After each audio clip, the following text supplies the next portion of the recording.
भोजपुरी के सुपरस्टार, जाने माने actor Mani Miraj comedy star और जेल के अंदर है।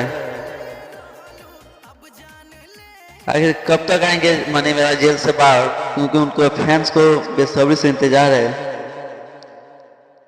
उनके कंटेंट एक दो आया जेल के अंदर रहते हुए, एक कॉमेडी, एक दो सॉन्ग भी आया जिससे अपने फैंस को एंटरटेन कराए।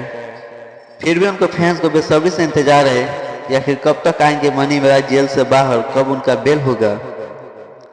तो भाई अगर कोई है उनके जाने वाले जिनको पता है तो अब बताएं कि कब तक मनी मिराज का बेल होगा, क्योंकि उनके फैंस बेसब्री से इंतजार कर रहे हैं, एंटरटेन नहीं कर पा रहे हैं। दूसरी तरफ भोजपुरी में विवाद चल रहा है कि आरजेडी बीजेपी को लेके नेता लोग एक्टर लोग घुस गए।